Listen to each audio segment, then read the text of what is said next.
আরশাদ খানের লড়াকু ইনিংসও জেতাতে পারল না লখনৌকে। ১৯ রানে জয় পেলেও প্লে অফ অধরা দিল্লির। রাজস্থানের শেষ ৪ নিশ্চিত, আরসিবির ভাগ্য কতটা পড়তে পারে বৃষ্টিতে। আশা জাগিয়েছিলেন তিনি, কিন্তু হলো না শেষ রক্ষা। কাজে এলো না আরশাদ খানের লড়াকু ইনিংস। এলএসজিকে ১৯ রানে হারালো ডিসি। আর এই জয়ের সঙ্গে সঙ্গে প্লে অফের দৌড়ে থেকে গেল ঋষভ পন্থের দিল্লি ক্যাপিটালস।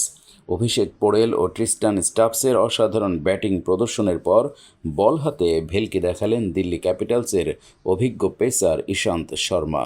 তুলে নিলেন ৩ উইকেট। অভিষেক ও স্টাফসের ব্যাটিংয়ে ভর করে ২০৮ রান তোলে দিল্লি। অন্যদিকে লখনৌয়ের তরফে নিকোলাস পুরান ও আরশাদ খান দুরন্ত অর্ধশতরান করলেও ১৮৯ রানেই থেমে যায় তাদের ইনিংস। তবে প্লে অফের যোগ্যতা অর্জন করতে হলে ডিসিকে এখন অন্য দলের ফলাফলের উপর নির্ভর করতে হবে। অন্যদিকে এলএসজির হাতে এখনও একটা ম্যাচ রয়েছে, তবে নেট রান রেটের নিরিখে তারা খুব একটা ভালো জায়গায় নেই। কর্ণধার সঞ্জীব গোয়েঙ্কার ভর্ৎসনার রেশ কাটিয়ে কেএল রাহুলের নেতৃত্বে মাঠে নামে লখনৌ সুপার জায়ান্টস। এদিন টস জিতে দিল্লি ক্যাপিটালসকে ব্যাট করতে পাঠান এলএসজি অধিনায়ক। এটা ডিসির কাছে মরণবাচন ম্যাচ ছিল, কারণ এই ম্যাচে হারলেই তারা প্লে অফের লড়াই থেকে কার্যত ছিটকে যেত। অন্যদিকে এই ম্যাচের আগে দিল্লি ক্যাপিটালসের থেকে ভালো জায়গায় ছিল এলএসজির অবস্থা, যদিও তাদের ক্ষেত্রেও একাধিক সমীকরণের উপর নির্ভর করছে পরের ধাপে পৌঁছানো। ব্যাট করতে নেমে অনবদ্য ইনিংস খেলেন অভিষেক পোড়েল। ৩৩ বলে ৫৮ রান তোলেন তরুণ এই ব্যাটার। ৫টি ৪ ও ৪টি ছক্কার সহযোগে ডিসির হয়ে ব্যাট হাতে সফল স্টাফসও। ২৫ বলে ৫৭ রানের ঝোড়ো ইনিংস খেলেন তিনি। তার ইনিংস সাজানো ছিল ৩টি ৪ ও ৪টি ছক্কা সহযোগে। অন্যদিকে ২৩ বলে ৩৩ রান করেন অধিনায়ক ঋষভ পন্থ। সাই হোপের সংগ্রহ ২৭ বলে ৩৮ রান। ২০৯ রানের লক্ষ্যমাত্রা নিয়ে ব্যাট করতে নেমে একের পর এক ৩টি উইকেট হারিয়ে ফেলে এলএসজি। একে একে আউট হয়ে যান KL Rahul, Quinton de Kock ও মার্কাস স্টয়নিস। দলের ৩ স্তম্ভকে হারিয়ে কার্যত অসহায় অবস্থায় পড়ে যায় লখনৌ। রাহুল ও ককের উইকেট তুলে নেন ইশান্ত। এরপর ০ রানে আউট হয়ে যান দীপক হুডাও। তখন স্কোরবোর্ডে ৪ উইকেটে ৪৪ রান। এরপর অবশ্য হাল ধরেন নিকোলাস পুরান। কিছুক্ষণের মধ্যেই অবশ্য পতন হয় আয়ুষ বাদনির উইকেট। হাল ফেরাতে ঝোড়ো ইনিংস খেলা শুরু করেন পুরান। ৬টি ৪ ও ৪টি ছক্কার সহযোগে মাত্র ২৭ বলে ৬১ রান তুলে নেন তিনি। মুকেশ কুমারের ডেলিভারিতে অক্ষর প্যাটেলের হাতে বন্দী হন নিকোলাস। এরপর এলএসজিকে কিছুটা ম্যাচে ফেরান আরশাদ। ৩টি ৪ ও ৫টি ছক্কা সহযোগে ৩৩ বলে ৫৮ রানের ইনিংস খেলেন তিনি। একসময় জয়ের স্বাদও পাওয়া যাচ্ছিল, কিন্তু মিলল না সাফল্য।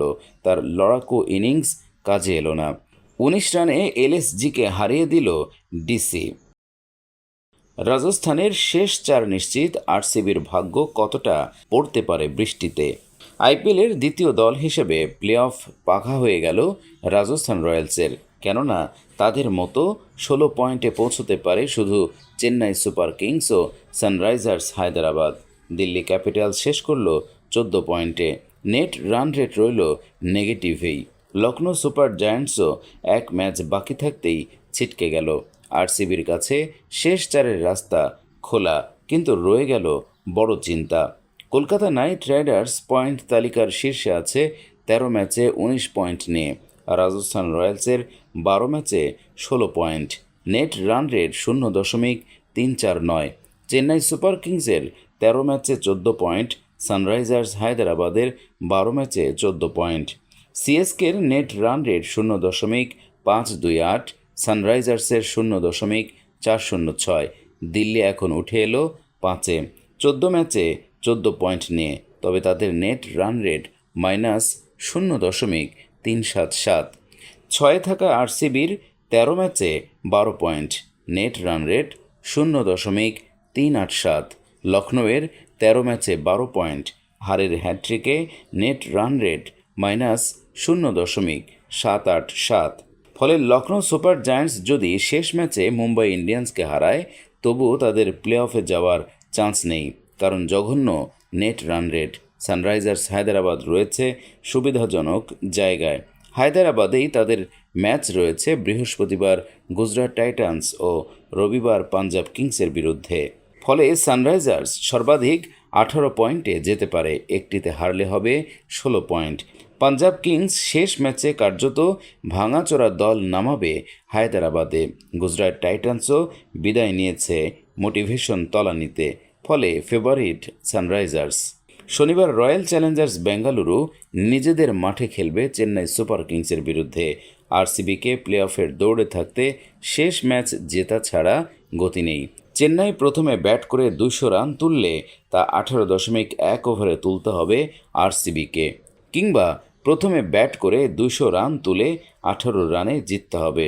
তবেই চেন্নাই সুপার কিংসকে নেট রান রেটে টেক্কা দিয়ে শেষ 4-এ যেতে পারবেন বিরাটরা। কিন্তু বড় চিন্তার কারণ বরুণ দেব।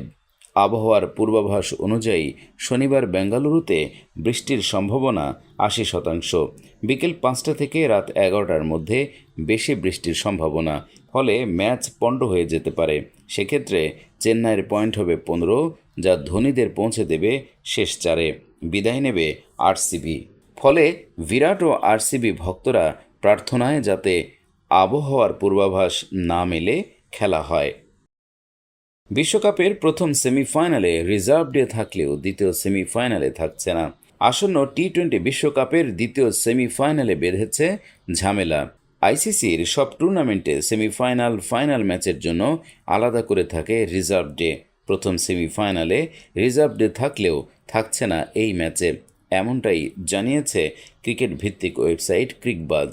যদিও দ্বিতীয় সেমিফাইনালে ম্যাচের সময় বাড়ানোর সিদ্ধান্ত নিচ্ছে আইসিসি ও আয়োজক বোর্ড ক্রিকেট ওয়েস্ট ইন্ডিজ।